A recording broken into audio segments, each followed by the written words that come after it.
Students, welcome to my channel Easy 60. இன்னைக்கு Tamil Nadu syllabus standard 12ஓட chapter 2 complex நம்பர்ஸில் சின்ன சின்ன இன்ட்ரொடக்ஷன்ஸ் பார்க்கலாம். எக்ஸைஸ் 2.2லையும் 2.3லையும் யூஸ் ஆகும்.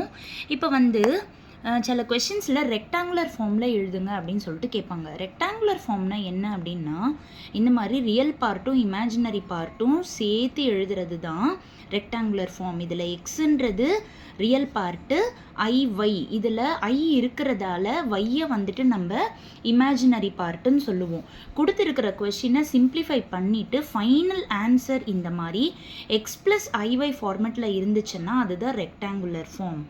அடுத்தது பார்த்தீங்கன்னா அடிட்டிவ் இன்வர்ஸ். இப்போது minus Z is called additive inverse of Z. இப்போது இதுக்கு ஒரு எக்ஸாம்பிளோட சொல்கிறேன், அப்போ உங்களுக்கு புரிஞ்சிடும். இப்போ சப்போஸ் ஜெட்டோட வேல்யூ 5 + 3i கொடுத்துருக்காங்க. இதுக்கு அடிட்டிவ் இன்வர்ஸ் கேட்குறாங்கன்னா ஜெட்டு கொடுத்துட்டாங்க, அப்போ நம்ம மைனஸ் ஜெட் கண்டுபிடிக்கணும்னு அர்த்தம்.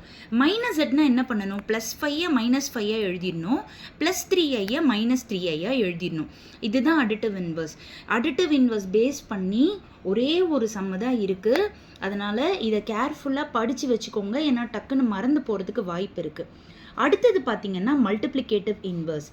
Z1 inverse is called multiplicative inverse of Z1. அதாவது Z1ஓட மல்டிப்ளிகேட்டிவ் இன்வர்ஸ் என்னன்னு சொல்கிறாங்க? Z1 இன்வர்ஸ்ன்னு சொல்கிறாங்க. அதாவது Z1 இன்வர்ஸ்னால் என்ன அர்த்தம்? 1/Z1ன்னு அர்த்தம். இப்போ இதுக்கு ஒரு எக்ஸாம்பிள் பார்த்துடலாம். இப்போ சப்போஸ் Z 3 + i அப்படின்னா அப்போ Z இன்வர்ஸ் என்ன ஆகிடும்?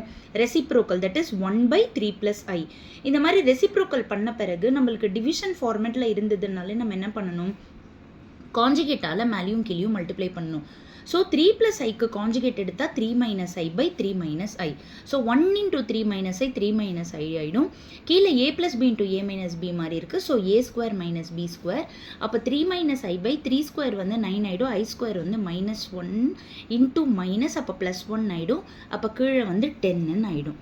Thank you children.